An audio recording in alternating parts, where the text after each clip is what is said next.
Olá, gente, tudo bom? Deus abençoe, é um prazer enorme estar aqui com vocês e eu acredito que a gente está vivendo um tempo muito importante para lembrarmos das palavras do Senhor Jesus, né? Esse é um momento onde você pode ter certeza que nunca, né, como antes, a gente precisou tanto resgatar a importância da palavra de Deus. Nós precisamos crer naquilo que de fato nós, ou praticarmos, vivermos aquilo que a gente acredita, né? E o texto que eu quero ler com vocês é um texto de Lucas, bem conhecido. Eu acredito que foi um dos textos assim que, ao longo de toda a minha vida, que eu mais ouvi pregações, mensagens. Então é um texto bastante conhecido. É quando Jesus acalmou aquela tempestade. Eu quero ler o texto e quero discorrer alguns pensamentos aqui para nossa edificação, para o nosso equilíbrio psicológico, mental e sobre todas as coisas para a nossa fé.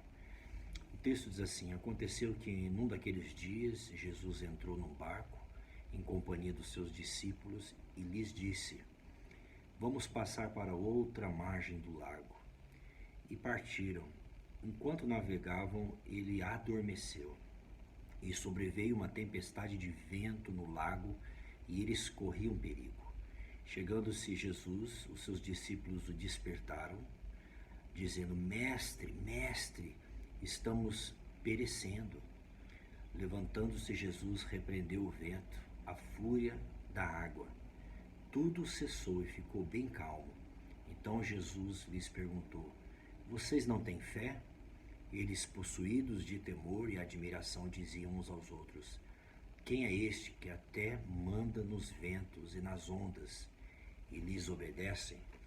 Olha que interessante essa história. Eu quero destacar aqui algumas coisas muito óbvias, né, muito simples que estão nesse texto e que nós temos uma certa tendência a nos esquecermos, né? A primeira coisa que a gente percebe aqui, até mesmo antes de comentar o texto, é que atravessar aquele lago, né, para o outro lado, até Nazaré ou Genazaré, que fosse, ou na Galileia, era uma prática muito comum naquela época, né? Então, o fato de Jesus ter falado para os discípulos assim: vocês entram no barco, vamos entrar no barco e vamos ir até o outro lado, né, do que chamava mar, embora não fosse um mar, fosse um lago.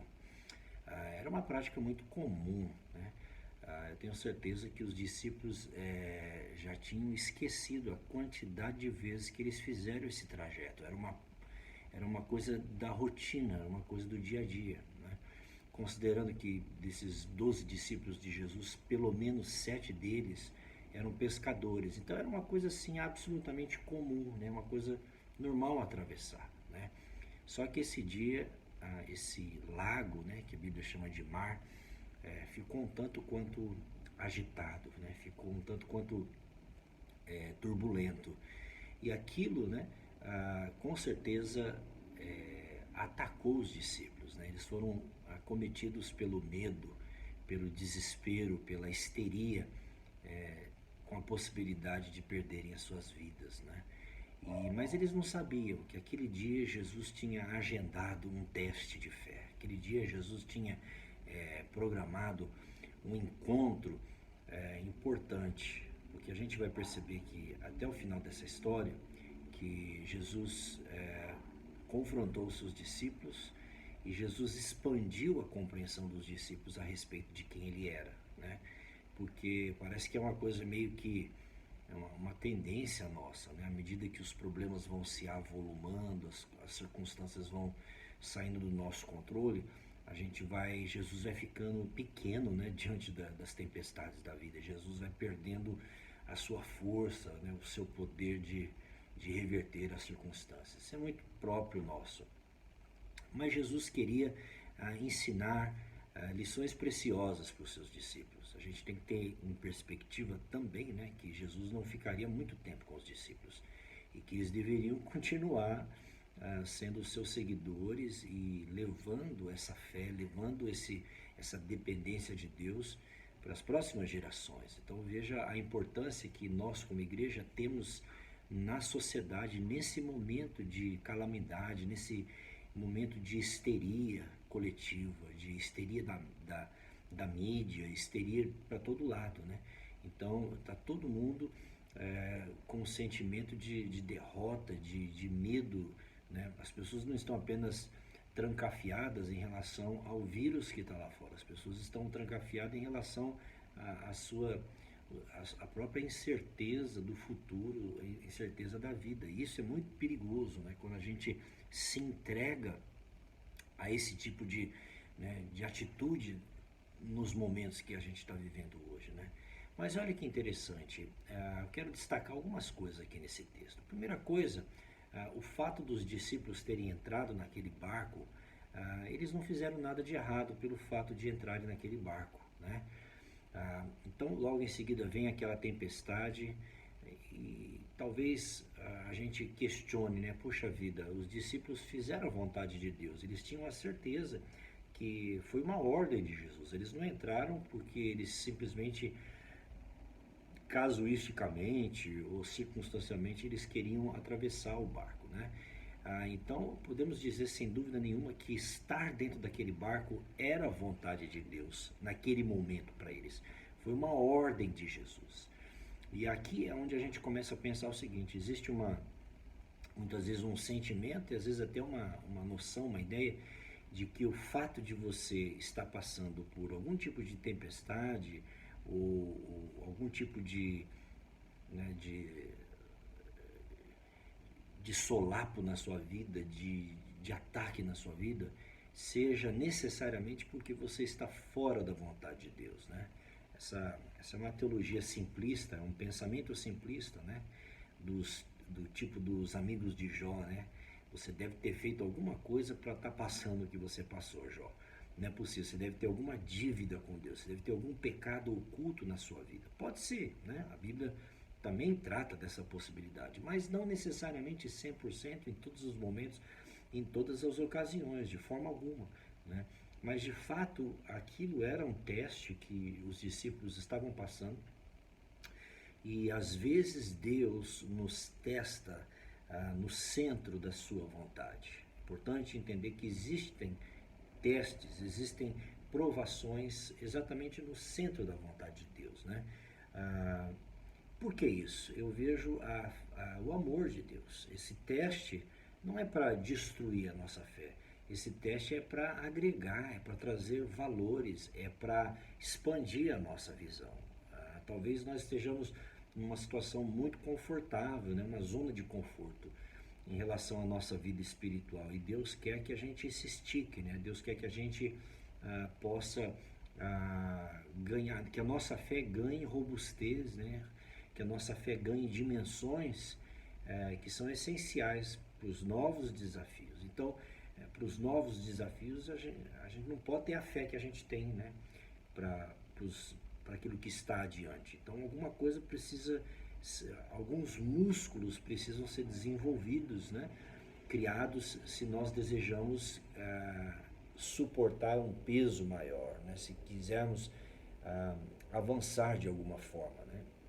Então, isso aconteceu com os discípulos, né? Esse teste veio como uma coisa maior, né? E não uma coisa para destruí-los.